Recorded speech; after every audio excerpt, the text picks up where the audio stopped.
April 2 world autism awareness day. അപ്പോൾ എന്താണ് autism? Autism എന്ന് പറയുന്നത് നമ്മുടെ പ്രകൃതിയിൽ ഓരോ മനുഷ്യന്മാർക്ക് ഉണ്ടാവുന്ന പലതരം സ്വഭാവങ്ങളുടെ മാറ്റങ്ങളുണ്ട്. ഒരു സാഹിത്യപരമായി പറയുകയാണെങ്കിൽ കലാകൃതിയാണ് ശരിക്കും.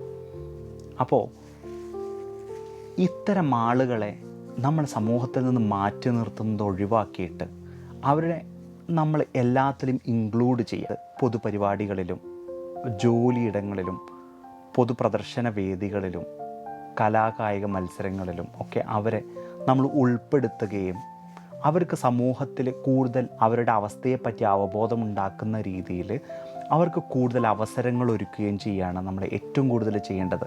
ഇത് അവരുടെ ചികിത്സിക്കുന്ന ഡോക്ടർമാർക്കും അവരുടെ പരിചരിക്കുന്ന അവരുടെ രക്ഷിതാക്കൾക്കും അവരെ പഠിപ്പിക്കുന്ന അധ്യാപകർക്കും ഇവരെല്ലാം അതിന് മുൻകൈ എടുക്കുകയാണെങ്കിൽ നല്ലൊരു മാറ്റം വരുത്താൻ പറ്റും.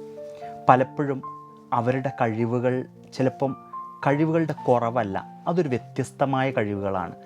മറ്റുള്ളവർക്കില്ലാത്ത ഒരുപാട് കഴിവുകൾ ഇത്തരം ഓട്ടിസമുള്ള ആളുകൾക്കുണ്ടാവും. നമ്മുടെ കാഴ്ചകൾ കൊണ്ട് കാണാൻ പറ്റാത്തതോ നമ്മുടെ കേൾവികൾ കൊണ്ട് കേൾക്കാൻ പറ്റാത്തതോ അല്ലെങ്കിൽ അതിനേക്കാൾ മുകളിലുള്ള ആശയവിനിമയങ്ങളുടെ ഒരു പ്രത്യേകതകൾ അവരുടെ സ്വഭാവത്തിലും അവരുടെ ആശയവിനിമയങ്ങളും ഉണ്ടാവാറുണ്ട്.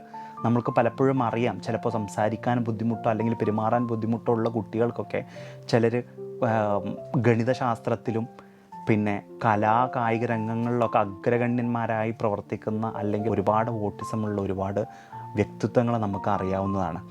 അപ്പോൾ നമ്മൾ ഇന്ന് ലോക ഓട്ടിസ ദിനത്തിൽ നമ്മൾ ചെയ്യേണ്ടത് നമുക്കൊരു പ്രതിജ്ഞ എടുക്കാം. അതിൽ പ്രധാനമായിട്ടും നമ്മൾ ശ്രദ്ധിക്കേണ്ടത് ഒന്നാമത്തത് ഓട്ടിസം ഉള്ള ഓരോരുത്തരോടും നമ്മൾ മാന്യമായി പെരുമാറും എന്നുള്ളതാണ്.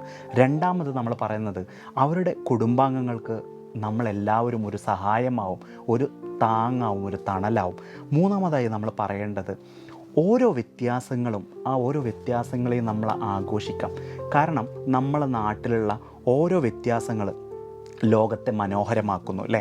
സ്നേഹം, സഹനം, സ്വീകാര്യത എന്നിവ മനുഷ്യത്വത്തിൻ്റെ ഏറ്റവും വലിയ മാനദണ്ഡങ്ങളാണ്.